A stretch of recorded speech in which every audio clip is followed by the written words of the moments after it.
kahadlok. Nganong nakasinati man kong mga ingon ani. Bisaya Horror Stories.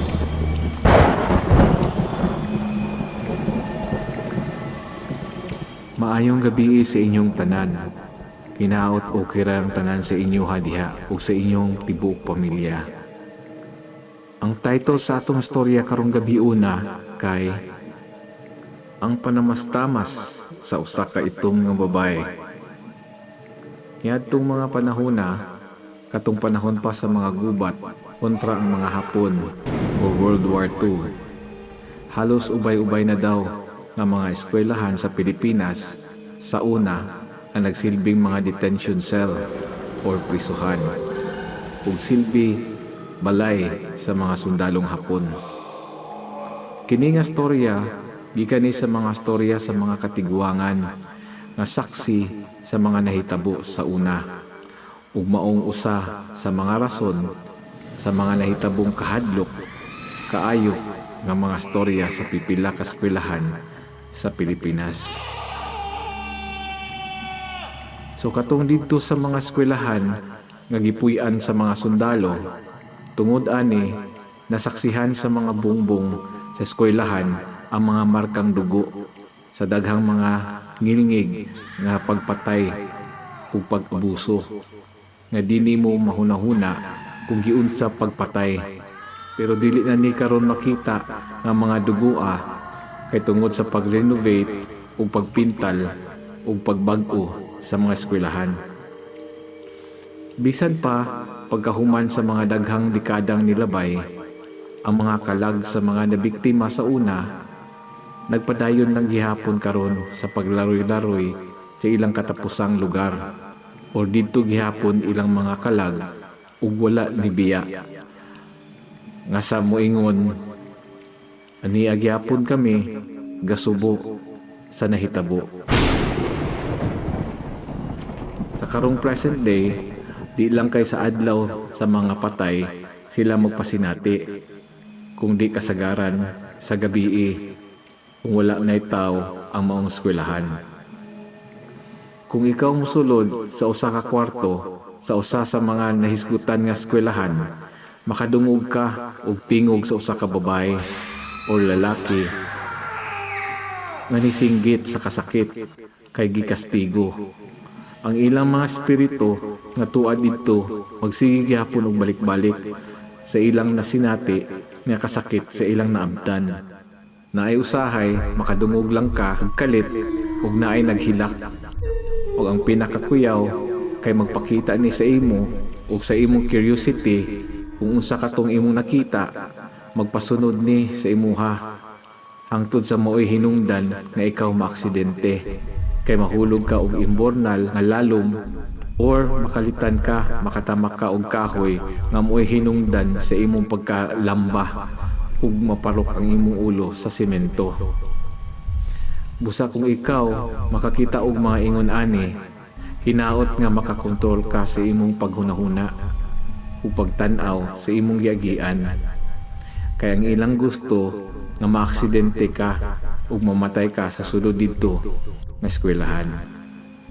Ang katong nakahibalo kay wala lang nila gipahibalo ang mga nanghitabo nga naa di ay gihapon sila hantod karon para di manghadlok ang mga estudyante ug ang mga gatrabaho didto. Pero kung ang imong pagkatao kay medyo hinay ang pagtuo o pagsalig sa Ginoo, dali ra sila mosulod sa imong lawas.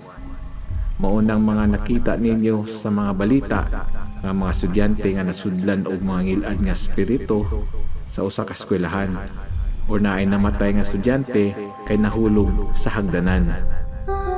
Para mapamatuod ni mauning mga istorya nga makataas sa imong balhibo. Kay nakuha kini sa mga estudyante gikan sa mga laing-laing eskwelahan, ang mga nahitabo gyud sa ilaha o sa ilang mga kauban o nakita nila about ani. So mao ni ang usa sa mga nahitabo. Nay usa ka babae nga estudyante gikan sa usa ka medical nga eskwelahan sa Manila. Gikan siya sa classroom ug siya ra pud usa nagpabilin. Dismiss na sila ug di pa siya ganahan muli kay tungod lagi sa paglalis nila sa iyang inahan sa niaging adlaw. Nagpalipas oras pa siya didto.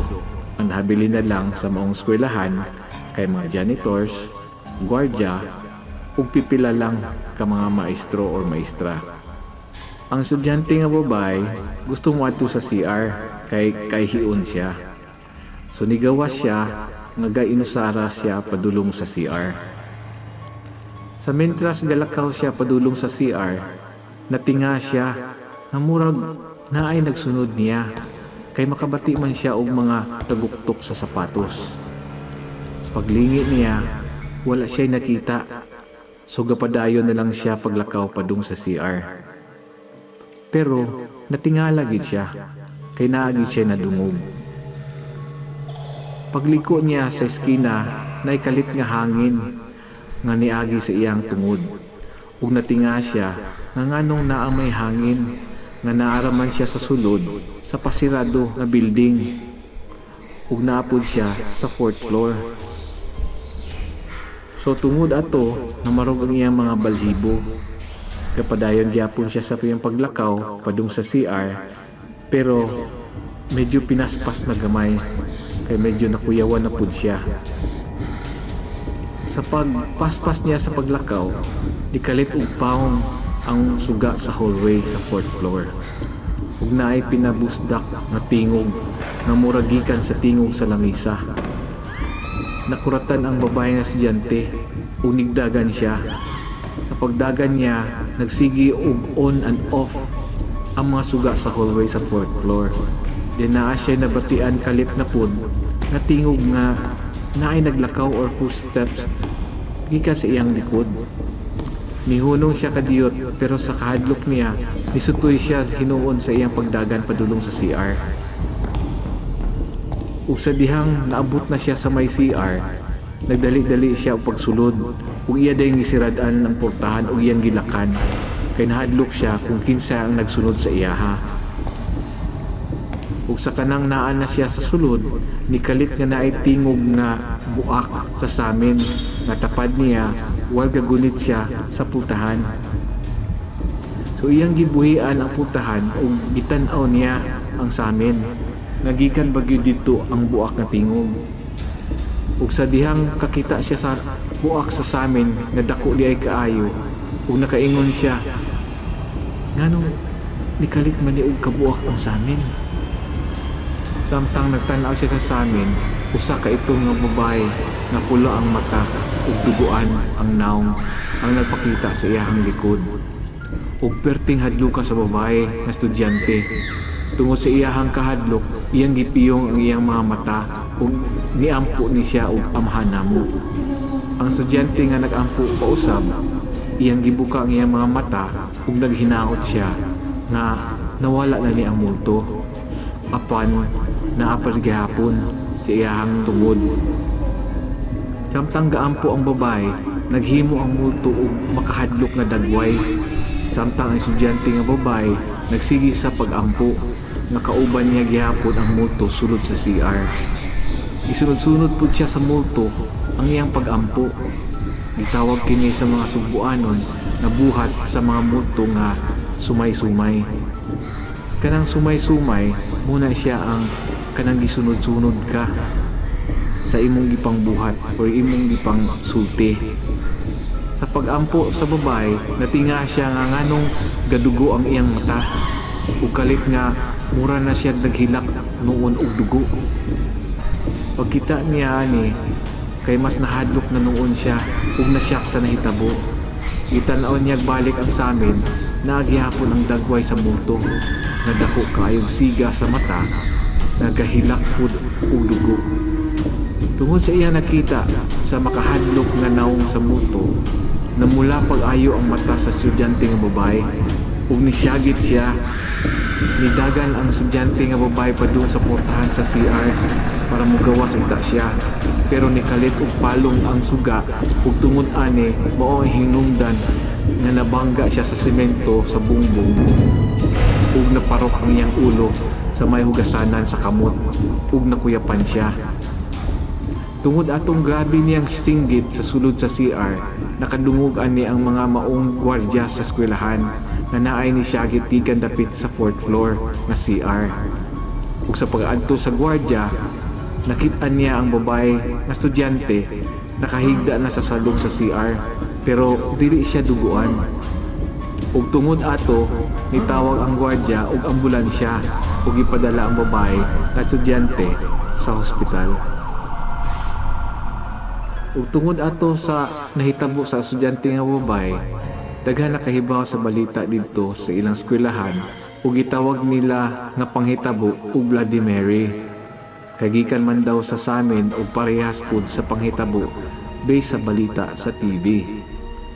Ang Bloody Mary mao nang usa ka ritual sa pagtawag sa usa ka multo nga gitawag og Bloody Mary. Sa alas 12 sa kadlaw, dapat magduslit ka ug pipila ka kandila ug imong ipangbutang sa mga kiliran sa usa ka samin. Then imong tawagon ang multo nga pangalan og Bloody Mary. Pipila ka beses para motunga siya sa samin. Pero nakalahian ni sa nahitabo sa estudyante nga babae kay wala siya nagduslit og kandila ug bisag nagtawag lang man sa pangalan sa multo, wala niya ni nabuhat. Busa mo ni ang ipanglalisan sa mga tao dito sa eskwelahan kung Bloody Mary bagyod kuno ni nga panghitabo o dili, kay ang estudyante nga babae wala man itawag sa pangalan sa multo. Ug naay usa ka maestra nga dugay na daw didto mga 30 years na nga naagyud daw magparamdam ana sa may 4th floor, labi na kung padulong na gabi. Pero wala lang niya giingon sa uban para di mahadlok ang mga estudyante ug basin manghawa sa eskwelahan. Pero walay nakahibalo na ang katong itong nga babae kay iya hatong lola sa estudyante nga babae nga nadakpan panahon pa sa giyera sa mga Hapon, nga nagkadugo tungod sa pagkastigo sa iyaha sa unang panahon ug gusto lang magpakita sa iyang apo. Diri lang tama na atong storya karong gabi una ug sa sunod na pod diri lamang sa Bisaya Horror Stories.